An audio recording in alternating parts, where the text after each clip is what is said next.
Kızıl Goncaların Goncası Birgül öğretmenle anlatılan Konca Kuriş'ten başkası değil. 3 katmanda dizinin adındaki göndermeler.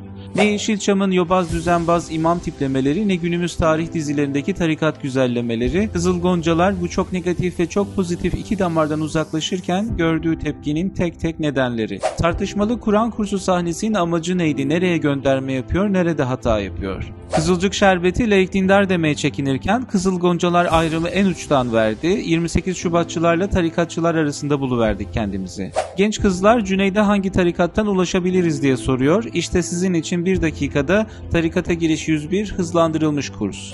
Türkiye'de devleti var eden 3 aktör, mülkiye, harbiye, tıbbiye. Dizide faniler bunun neresinde? İlginç olan hem Kızılcık Şerbeti'nde hem Kızıl Goncalar'da Kemalizmin giderek ulusalcılığa eşitlenerek anlatılması. Hazırsanız başlıyoruz. Welcome to Skotopia. Dizinin adı neden Kızıl Goncalar? İlk anlam katmanında elbette Kızıl ile aynı yapım şirketinin elinden çıkan, dolayısıyla da bağlantı kurmakta çekinmeyeceği Kızılcık Şerbeti'ne gönderme yapılıyor. Goncalar da hikayenin kesişim noktasındaki ikiz kız kardeşler ve onların şahsında genç nesiller. İkinci katmanda dizinin içinde Gonca'ya referanslı sadece Birgül ismi var. Dizide Birgül, Zeynep'in halası ve İmam Hatip'te öğretmen. Hem abisi tarafından ısrarla tekfir ediliyor hem de sıradan bir öğretmen olmanın ötesinde dinde kadın hakkındaki görüşleriyle tanındığını biliyoruz. Dikkat ederseniz Birgül karakteri Konca Kuriş'ten başkası değil. Gonca olmuş Gül. Konca Kuriş seküler bir çizgide büyürken erken yaşta evlenip kayınpederinin telkinleriyle bir Nakşibendi tarikatı olan Menzil cemaatine giriyor. Ardından burada yapamayıp arayışlarına devam ediyor ve kendini imanlı feminist olarak tanımladığı bir çizgide eylemlerine devam ediyor. O dönem için radikal kabul edilen görüşleri sonrası Hizbullah tarafından 1998'de kaçırılıp uzun süre işkence görüyor ve öyle katlediliyor. Dolayısıyla Goncalar derken tarikat cemaat yapılarından sıyrılıp kendi mücadelesini veren genç kadınlara da bir selam çakılmış. Tabii Konca Kuriş'in görüşlerini ne Diyanet ne İmam Hatipler temsil eder, o ayrı konu. Üçüncü katmanda bu Kızıl Gonca tabiri zihnimizde nasıl yerleşmiş diye popüler kültüre baktığımızda ilk olarak bir şarkıya denk geleceğiz. Bir Kızıl Gonca'ya benzer dudağın. Hepimizin bildiği, sevdiği bu şarkı güzel bir kadına yazılmış aşk şarkısı gibi dursa da bu eserin bestesi abdestsiz beste yapmadım diyen Mevlidhan Amir Ateş'e ait ve bir röportajda şarkı için şunu der. Bu şarkı Resulullah Efendimiz'e ithaftır. Şarkının sözlerini yazan Melek Hiç Hanım şiirlerinde ona olan aşkını, sevdasını, ona olan minnet ve şükranını dile getiren sözler yazardı. Ama siz bir kıza ya da herhangi bir delikanlıya yazdığını zannedersiniz. Bu açıdan Kızıl Gonca kim ne niyetle dinlerse ona evrilebilecek, seküler ve dini aşkı, seküler ve dini çerçeveyi çakıştıran bir şarkı. Dizinin farklı kutuplar arasında ortak bir Allah'ın yakalama amacına uyan bir metafor. Diziler hangi ülkelerde bu kadar çok gündem oluyor bilmiyorum ama Kızıl Goncaların daha ilk bölümden çok ses getirdiği kesin. Bunun iki nedeni var. Birincisi dizinin çok sert olması, ikincisi dizinin çok gerçekçi olması. Dizi çok sert bir giriş yaptı. Daha ilk bölümden Türkiye'de ensest sorunu gibi tabuları ele alan kaç dizi olabilir? Bir yandan köylü dediğin kişi Aşık Veysel çıkabilir diyor ama buradan bir Anadolu romantizmine de girmiyor. Birkaç dakika sonra aynı Anadolu'da babasının cinsel saldırısına uğramış intihar eşiğindeki bir kızı gösteriyor. Ve illaki ana konumuz laik dindar ayrışması. Önce Kızılcık Şerbeti'nin hakkını verelim. Büyük olasılıkla Kızılcık Şerbeti olmasa Kızıl Goncalar da olmazdı. En azından bu kadar sert olamazdı. Bütün bu tartışmalar ilk 10'da yaşandı, bir nevi ön aldı ama Kızılcık Şerbeti'nde bu konular hep bir perde gerisinden işlendi. Bilinçli olarak adlı adınca laik dindar bile denmedi dizide. Ayrışma modern muhafazakar gibi adlandırıldı. Daha çok onlar bizler dendi. Onlar ayrı, onlar farklı, onlar bizlerin adı dillendirilmedi pek. Kızıl Goncalar ise ayrışmayı daha en başından ve en uçtan adlandırdı. Laik dindar bir tarafa 28 Şubatçılarla tarikatçılar arasında bulduk kendimizi. Bu sertliğin bir diğer noktası farklı balans ayarı. Kızılcık Şerbeti başlangıçta iktidarı ürkütmemek için çok dikkatli davranmıştı. İlk birkaç bölüme bakarsak muhafazakar Ünal ailesi makul ve uzlaşmacı taraftır. Doğayı bağrına basan, elden geldiğince kız tarafına göre uyum sağlamaya çalışan bir Ünal ailesi görürüz. Pembe tam bir melektir. Ailedeki tek kötümser çıkıntı Nilay'dır, onun da başı açık o zaman. Hikaye o dönem Lenkçi teyze kıvamındaki Kıvılcım'ın feveranları üzerinden ilerler. İktidar bloğunun tepkisini çekmesi, daha çok Nursema'nın kişisel hikayesinin seyirciden gördüğü ilgiyle büyümesi, Nursema'nın zorla evlendirilmeye çalışılmasıyla olur. Rütü'nün ceza gerekçesi gördüğü sahne ise ta 18. bölümdedir. Kızıl Goncalar öyle aşama aşama ilerlemedi, baştan sağlı sollu hem nalına hem mıhına dercesine bir eleştiri yağmuruyla girdi sahneye. Tevil kaldırmayacak bu doğrudanlık farklı kesimlerin tepkisini çekti. Kızıl Goncaların tepki çekmesinin ikinci nedeni gerçekçiliği. Tarikat ve medreseler, genelde de dini aktörler Yeşilçam'da genellikle yobazlıkla ve cahillikle özdeş sunuldu ve bu daha çok karton, karikatür tiplemeler üzerinden verildi. Bismillahirrahmanirrahim. Beyli, bala, bula, bumbur, beyli, bap, bup. Kabir azabı nedir bilir misiniz siz? Ölünce etleriniz çürüyecek. Önce burnunuz düşecek, kemikleriniz kuruyacak. Kabre indiğiniz gece mümkünlere dikilecek başınıza. Günahkarlar için kabir azabı başlayacak. Çok kabaca bir çizgi çizmek gerekirse şimdi popüler kültürde Yeşilçam'ın bu tamamen olumsuz betimlemelerinden sonra AK Parti dönemi tarih dizilerinde başka bir uca, tarikat güzellemelerine geçtik. Bu tarih dizilerinde geçmiş zaman adeta bir harikalar diyarı gibidir ve tarikatlar Türk liderlerin hemen arkasında onların hem manevi himmet aldığı hem de düşmana karşı güçlerine dayandığı olmazsa olmaz unsurlar. Şimdi Kızıl Goncalar bu çok negatif ve çok pozitif iki damardan uzaklaştığı için kimseye pek yaranamıyor. Dizi seküler kesim için tarikat güzellemesinin başka bir rengi, tarikatlar içinse düpedüz din düşmanlığı içeriyor. Oysa dizide tutturulmak istenen dil daha ortadan bir dil ve iki taraftaki insanları yüceltmeden onlara insan olarak yaklaşmayı amaçlıyor. Zaaflarıyla, yetenekleriyle, iyi niyetleriyle, çıkar kaygılarıyla etten kemikten birer insan olarak. Dizinin genel mesajı tartışılabilir. Önümüzdeki bölümlerde neler var bunları da bilmiyoruz. Ama doktorasını 28 Şubat üzerine yapmış, Türkiye'de ve Mısır'da İslamcılık çalışmış birisi olarak tarikat betimlemelerinin oldukça gerçekçi olduğunu söyleyebilirim.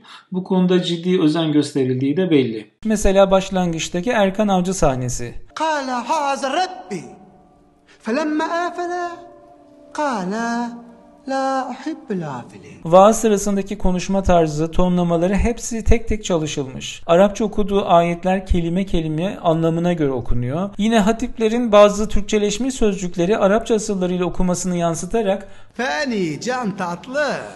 faniler yerine Arapçasındaki gibi kapalı e ile faniler demesi öyle güzel bir detay. Takva filmini bir kenara koyarsak tarikat yaşantısına dair bu kadar detayın ince ince işlenerek perdeye yansıdığı bir ilk olabilir Kızıl Goncalar. Meryem'in kocası yanındayken yabancı erkeğe cümle bile kurmaması, ağzından sadece 2 kelime dökülmesi, Tabii yenge.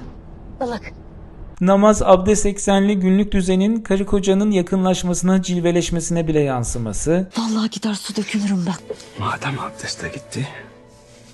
Meryem'in kaybolan kimliğini ararken buna özel kayıp eşya duasını okuması, Rahmet halledin. dergahta kadınlarla erkekler arasında çocuğun aracı olması diziyi daha sahici kılan detaylardan bazıları. Her şey mükemmel mi? Elbette sorunlar var. En çok eleştirilen kız Kur'an kursu sahnesi bunlardan birisi. Burası tam da Caceli'yi çağrıştıran bir sekans. Muhtemelen tepkinin büyüklüğü böyle tanıdık bir yerden gelmesinden. Cüneyt Hoca gelmiş diye bir öğrencinin okuduğu Kur'an'ı yarıda kesmesi üzerine kurs hocası Feyza o öğrenciyi tokatlar ve cezalandırır. Din düşmanlığı deniyor ama bu sahne aslında Cüneyd'in su kemeri başındaki sahnesine bakıyor. Hazreti Ali'nin düşmanının canını bağışladığı gibi. Eğer hak yerini bulsun diyorsan irade senin. Eğer bu işin içinde birazcık sen varsan irade hakkın değil. Bir yanda nefsi karıştığı için suçlu adamı cezalandırmaktan vazgeçen Cüneyt, Diğer yanda nefsini karıştırıp bırakın suçluyu masum çocuğu döven Feyza. Yani birbirlerine denk olmadıkları, ruh eşi olmadıklarının altı baştan çiziliyor. Hepiniz kardeşinizin günahının affı için yüzer amener Resulü okuyorsunuz. Bu sürede dışarı çıkmak da yok, tuvalete gitmek de abdest tazelemekte. Tamam ama kardeşinizin affı için yüzer amener Resulü okuyun. Böyle bir pratik yok. Bu daha çok Hollywood filmlerinde, manastır sahnelerinde duyacağımız türden bir replik. Kur'an'ı yüzünden abdestsiz okumaya zorlamak zaten hepten saçmalık. Ama böyle tek tük birkaç sahne dışında senaryodan dekora, oyunculuklardan kıyafetlere oldukça özenli ve emek verilmiş bir yapım izliyoruz ve tüm ekibi alkışlıyoruz. Benim bir ölçüde garipsediğim dergahtakiler arasında 28 Şubat ve tekfir yani kafir ilan etme konusunun çok göze sokulmasıydı. Naim Fatih'te eşine çarpan çarşaflı kadın hakkında bile burası kafir dolu diyebiliyor. Aman, kafir dolu buralar. Hırlı hırsız belli değil. Ama son dönem vaizlerin videolarına bakınca bu yoğun vurgunun yersiz olmadığını görüyoruz. Hatta Kızıl Goncaları eleştiren, tarikatları yanlış gösterdiğini söyleyen şu hatibe bakalım. Kızıl Goncalar diye bir tane dizi başlatmışlar. O kafirler ağızlarıyla, sözleriyle, eylemleriyle, dizileriyle Allah'ın nurunu söndürmek için gayret ederler. Muhteremler, bunlar biliyorsunuz 28 Şubat zamanında da ciddi kararlar almışlar. Senaryoyla birebir örtüşen bir söylem. Tabi bu tekil bir örnek değil, az dalınca bu videolarda sürekli birilerini kafir ilan eden, 28 Şubat'ı hatırlatan bir alt söylem alanına şahit oluyoruz. Kızılcık Şerbeti'nde olduğu gibi iki ayrı dünya var bu dizide de. Bir tarafta kökleşmiş, kurumsallaşmış bir tarikat faniler, diğer tarafta 28 Şubatçı emekli bir profesör ve ailesi. Bu iki dünyayı kesiştiren kader ikiz bebekler oluyor. Fanilere gelin giden ve çocuk yaşta hamile kalan Meryem'in hastanede ilk bebeği öldü sanılır. Reşit olmadan hamile kaldığı için polisten apar topar kaçarlar. Meğer bebek ölmemiştir. O hastanede çalışan Beste anne olmak ve kendisinden çocuk sahibi olamadığı Levent ilişkisini kurtarmak için bebeği kayıtlara düşmeden sahiplenir. Ve yine Meryem aslında ikizlere hamiledir ve dönüş yolunda ikinci bebek gelir. Bu ikizler Mira Alkanlı ve Zeynep Tezel, hikayenin Kızıl Goncaları. İkinci bebek geliyor. İkizmiş. Ne yapacağız? Ne var? Biz alalım. Bir yanda Efendi Hazretleri'nin sözcüsü ve varisi Sade Hüdayi Efendi'yi, Muhteşem Yüzyıl'ı andırır harem entrikalarıyla eşi Hasna Hanım'ı, Şeyh'in gözdesi Meczup Veli ve şimdiden Sade Efendi'yi kaygılandırır ölçüde etrafına gençlerin halkalandığı Cüneyd'i, diğer yanda ise Suavi Bey'in kendi gibi yetiştirdiği oğlu Doktor Levent'i ve işsiz gazeteci yetmez ama evetçi kızı Hande'yi, mutsuzluğundan kaçan ve doğurganlığının son aylarını değerlendirmek isteyen Beste'yi ve Levent'in idealizmden uzak arkadaşı Seçkin'i görüyoruz. İkiz çocuklar üzerinden ilk adımda anne kim, baba kim, doğru anne, doğru baba kim sorularının peşine düşerken bir adım ötede de bu vatan kimin dercesine ülkenin vasisinin kim olacağı üzerine bir vesayet savaşı izleyeceğiz. Yani ön sahnede ikiz çocuklar, arka perdede de bu vatan üzerine bir vesayet savaşı.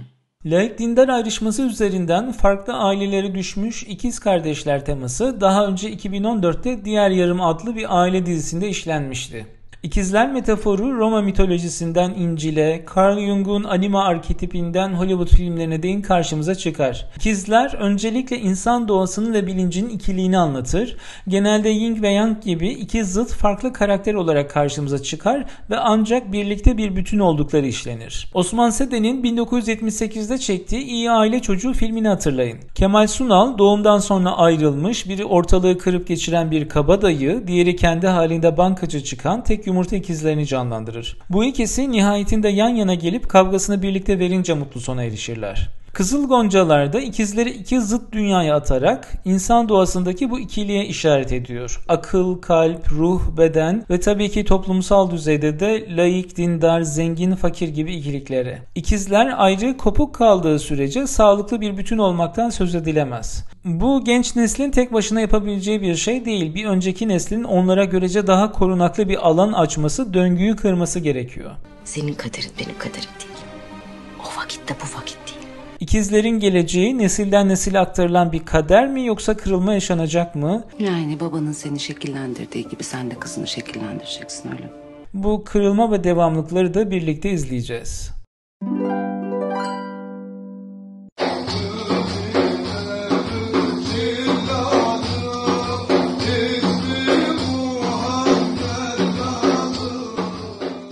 Genç kızlar Cüneyd'e hangi tarikattan ulaşabiliriz diye soruyor. İşte sizin için 1 dakikada tarikata giriş 101 hızlandırılmış kurs. Türkiye'de şu an bir şeyh enflasyonu var. Aslında bir kişinin şeyh olabilmesi için bir büyüğünden yazılı sözlü ele alması gerek. Her şeyh bir öncekinden, bunu geriye doğru uzattığımızda silsileler oluşur. Mesela bu İsmail Ağa cemaatinin bir önceki lideri Mahmud Efendi'nin silsilesi. Bu da Menzil cemaatinin bir önceki lideri Seyda Abdülbaki Erol'un silsilesi. İkisi de Mevlana Halid-i Bağdadi'ye uzanır. Nakşiliğin Halid-i kulunu temsil ederler. Silsile açısından tarikatlar kabaca ikiye ayrılır. Hazreti Ebu Bekir'e dayananlar ki Nakşibendilik böyledir.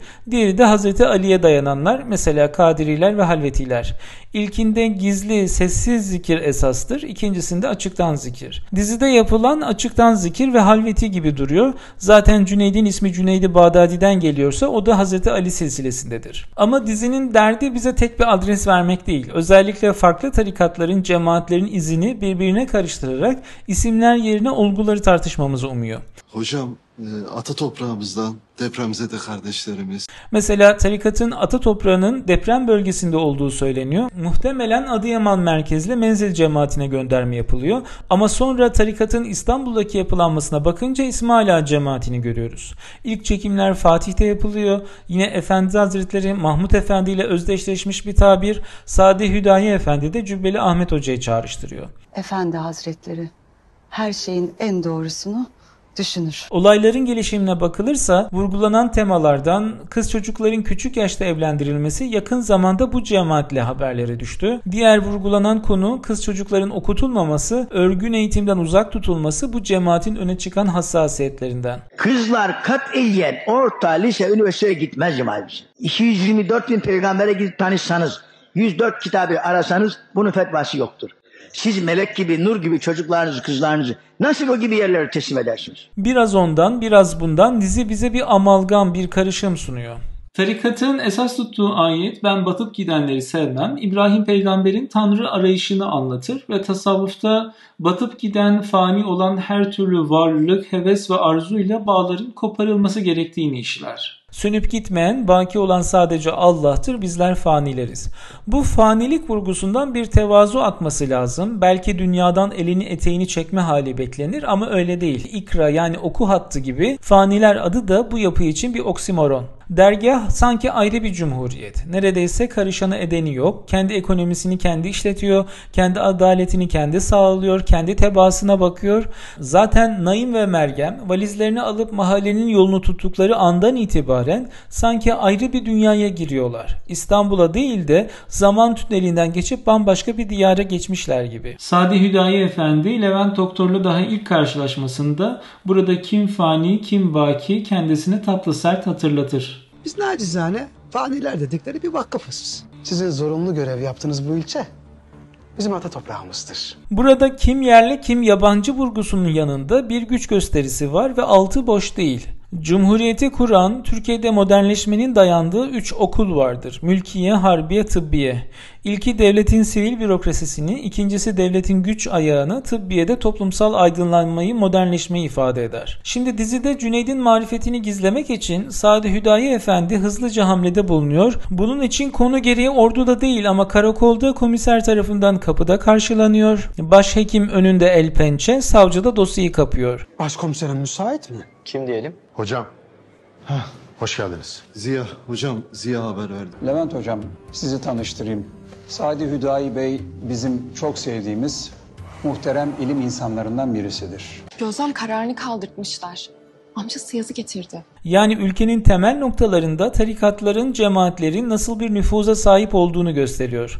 Aslında bu tam da 6 yaşında evlendirilen çocuğun hikayesi. Karakol sessiz kalıyor. Haydarpaşa Numune Hastanesi'nde yerine başkası sokularak sahte kemik yaşı raporu veriliyor. Savcılık bunun üstüne takipsizlik veriyor ve biz ta 2012'de bütün bu olan biteni 10 yıl sonra öğreniyoruz.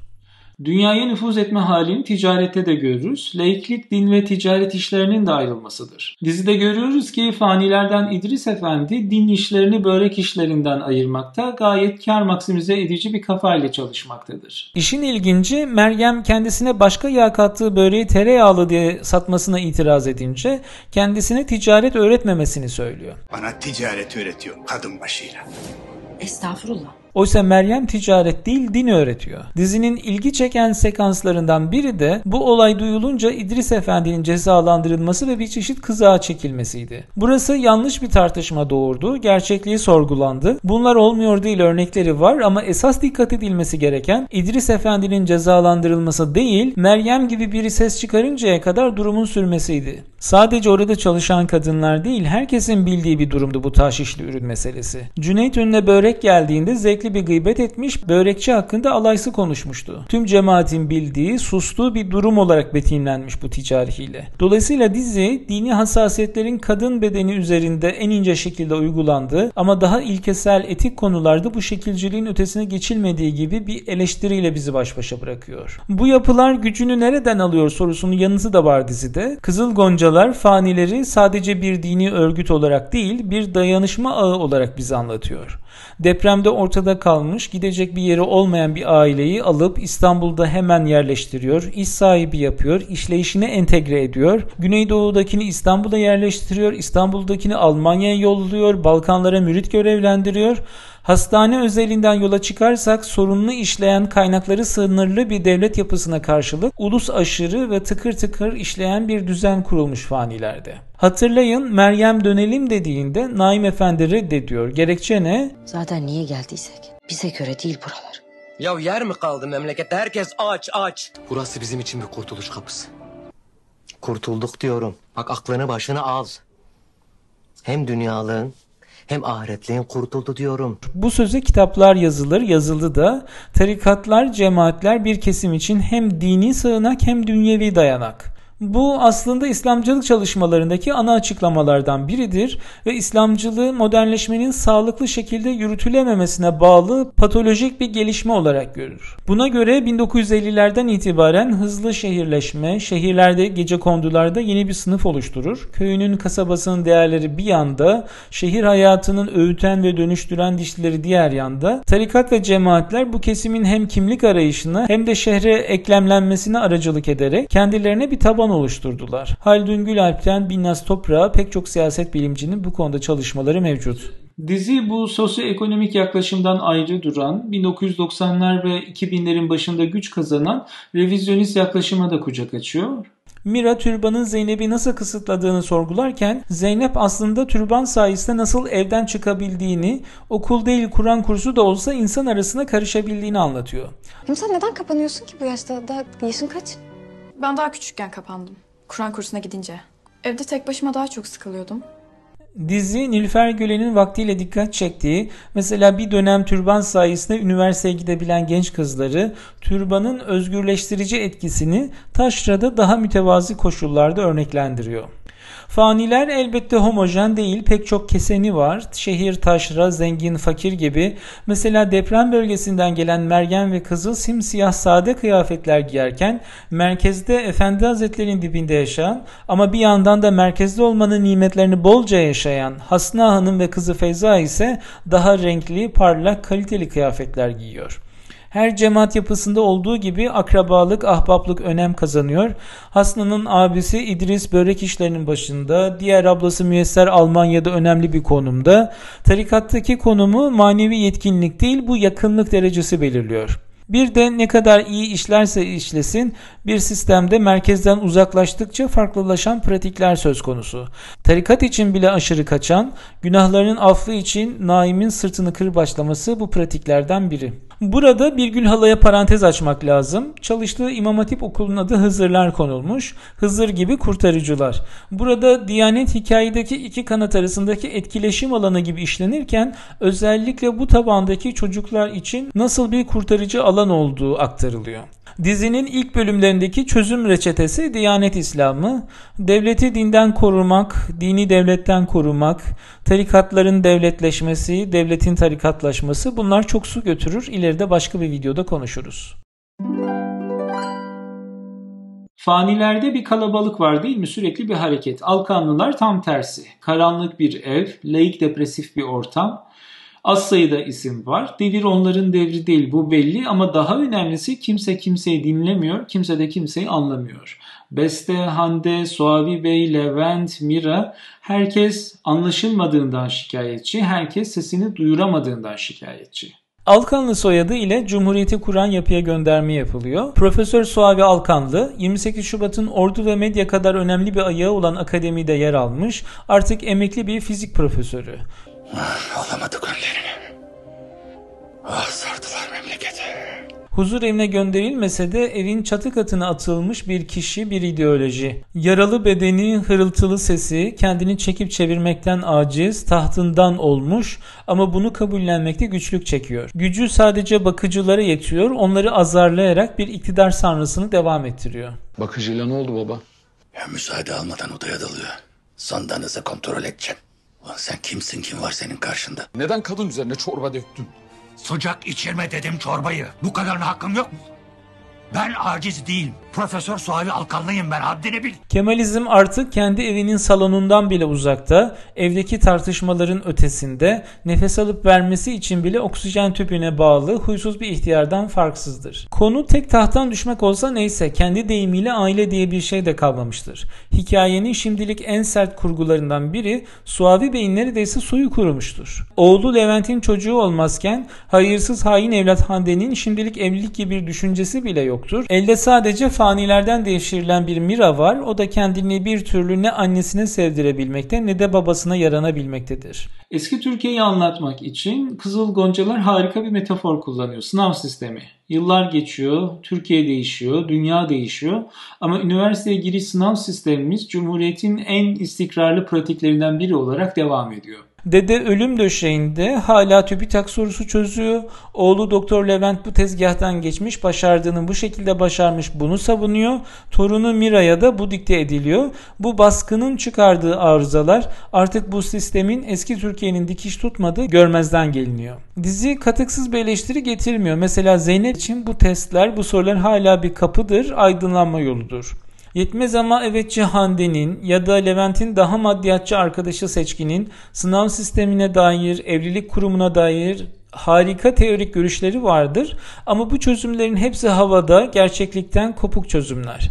Dünyayı çok iyi bilen ama toprağını tanımayan analizler. Diziye göre Hande ve Seçkin oturdukları yerden büyük laflar eden, dünyaya nizam veren ama pek de bir şey yapmayan tuzu kuru tiplerdir. Bence ilkokuldan itibaren eğitim sistemini değiştirmeden sınav sistemini değiştiremezsin. Dünyayı o şekilde yönetecekler. Sen de buna karşı çıkarsan sana da marjinal diyecekler. Bu kadar basit. Tabi bunun için neye ihtiyaçları var? Aile kurumuna. Evlilik sistemin en büyük ajanıdır. Her dönemin küfretmesi serbest grupları vardır. Yetmez ama evetçiler de bu dönemin liste başlarından. Buradaki ilginç gelişme hem Kızılcık Şerbeti'nde hem de Kızıl Goncalar'da Atatürkçülük ulusalcılığa eşitleniyor. Yok Marshall yardımları, yok 2. Dünya Savaşı sonrası liberal dünya, yok postmodernize falan. Hayır, zamanla, nesille geldi. Kaddafi söylemişti zaten. Bizim Avrupa'yla siyaseten mücadele etmemize gerek yok diye. Genel olarak bu iki dizide birden seküler tayfanın yeterince özenli yansıtılmadığı bir gerçek ama bu özensizliğin ötesinde ikisinde de hakiki Atatürkçülüğün ulusalcılık olarak gösterilmesi incelenmeye değer bir konu. Bakalım 28 Şubatçılık ve yetmez ama evetçilik arasındaki Kemalizm Kızıl Goncalar'da kendine Doktor Levent üzerinden yeni bir yol bulacak mı? Dizinin en ikonik sahneleri Levent ve Cüneyd'in diyalogları. İki şifacı ile karşı karşıyayız. Biri modern tıp ile, diğeri tasavvuf ile iyileştirmeye çalışan iki şifacı. Babasının mağdur ettiği Nihal örneğinde Levent onu intiharın eşiğinden kurtarırken Cüneyt onun travmatize ruhunu dinginleştiriyor. İkisi de yaralı şifacı, kendi yaralarına henüz çare olamasalar da başkalarına ilaç olma gayretindeki karakterler. Mevlana'nın dediği gibi yara ışığın sana akacağı yerdir ve bu yaralar ikisinin de kendini bulacağı yol olacaktır. İkisinde de kurtarıcı kompleksi var. Bir yanda dünyaları kazanabilecekken hala babasının evinde mütevazı bir yaşam süren, Cumhuriyet idealizmiyle yoluna devam eden Doktor Levent. Bir daha şartlarınla ilgili kafana bir şey takılırsa şu arkamdaki adamı düşün.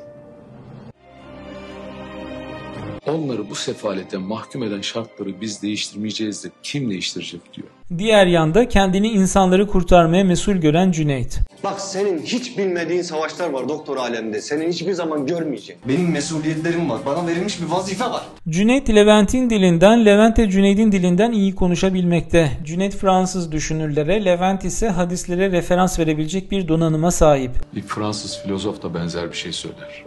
Siyaron'dan alıntı yaptım zaten. Ben kulumun zannı üzereyim. Gerçek hayatta bunun örneği kaldığını bilmiyorum ama böyle bir ortak zemine ihtiyaç var. Çünkü dizinin uçlardaki diline uygun olan iki uç karakteri izliyoruz. Cüneyt meczupluk seviyesinde aklını yitirmiş bir kalp insanı, Levent kalbini unutmuş, sevmeyi bilmeyen bir akıl bilim insanı. Levent Cüneyt'in aklını, Cüneyt de Levent'in kalbini iyileştirecek gibidir. Levent doktor Cüneyd'e Matrix'e gönderme yapar gibi bir mavi hap uzatır. Ona içinde yaşadığı sanal gerçekliği anlatacak bir akıl uyanması izleyeceğiz belki de. Cüneyt de Levent'in sevmeyi öğrenmeden, kendini iyileştirmeden başkasını iyileştiremeyeceğini işlemekte. Dizi hakkında çokça yazılıp çizildi. Dizi kime hizmet ediyor, kimin gizli ajandasının ürünü. Ben zaten aynı yapım şirketinden çıkan ve aynı konuları ele alan Kızılcık Şerbeti ile birlikte düşünmekten yanayım. Bu diziler yüksek reyting elde edip yapımcılarına kazanç sağlayacaktır. Ama evet, sadece ticari akılla izah edilemez. Günümüzün özgürlük ortamı düşünüldüğünde daha işe başlarken siyasi cevaz da gerektirir. Dizinin yanlış tartışılan yönlerinden bir tanesi de hangi tarafın iyi, hangi tarafın kötü gösterildiği üzerine. Oysa bu dizilerde işlenen laik dindar vurgusu hangi tarafı iyi ya da kötü gösterirse göstersin, ister ayrıştırıcı ister uzlaştırıcı bir dil kullansın, sonuçta iktidara yarar. Çünkü sonucu nereye bağlarsa bağlasın toplumu öyle ya da böyle iki ana kampa ayırıyor. Bir grubu öncelikle laik, diğer grubu da öncelikle dindar diye tanımlıyor. Oysa kadına şiddetten düşük işçi maaşına, altyapı sorunlarından mülteci krizine varıncaya dek laik dindar demeden herkesi etkileyen sorunlar, bu ikiliye sığmayan çoklu kimlikler var. Laik dindar diye kategorize edildikten sonra ister ona iyi desin, ister buna kötü, ister ayrıştırıcı bir dil kullansın, ister birleştirici, toplum bu iki ana öğeye indirgenmiş, bu iki ana kamp sabitlenmiş oluyor. Bu iktidarın çokça köpürtmek istediği bir ikilik, muhalefette birkaç istisnai durum hariç bu ikilikte kendisine takdir edilen güç alanıyla mutlu gibi. Ben yine de bunlar üst yapı deyip geçmeden, son kertede iktidara yarar demeden bu dizilerin devamından yanayım. Neden? Birincisi, insanlar artık dinlerini de tarihlerini de bu dizilerden öğreniyorlar. Basın diye bir şey neredeyse kalmadı. Güncel olayları da bu diziler üzerinden yorumluyorlar. Dolayısıyla bu kadarcık olsun bir alandan farklı yeni bir sesin çıkması olumlu. İkincisi, bu diziler kutuplaşan, ayrışan toplumda bir kesişim alanı, ortak bir etkileşim sahası üretiyor. Farklı kimlikten insanların ortaklaşa takip ettikleri, belki tartışabildikleri diziler bu açıdan anlamlı. Bu konuları tartışabilmek, sağlı sollu hassas çizgilerin azalıp bunları tartışabilmenin normalleşmesi önemli. Üçüncüsü de toplumsal mühendisliğin sınırları. Bu konuları açınca başka konular açılır. Hassas görülen konuların bu şekilde tartışılması farklı açılımlara, farklı kazanımlara aracı olabilir. Birbirimize bakmaktan ve bağırmaktan vazgeçemediğimiz bir düzlemde sağlı sollu eleştiren Kızıl Goncalar karşıdakine bakıp kendini görmeye davet ediyor. Aynaya bakmak, kendini eleştirmek, cevap yetiştirmek yerine acaba mı demek ürkütücü ve yorucu olabilir. Yine de buna kapı aralayabilirse ne güzel.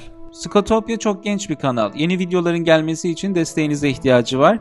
Videoyu beğendiyseniz yorum ve sosyal medya paylaşımlarınızla bizi desteklemeyi lütfen ihmal etmeyin.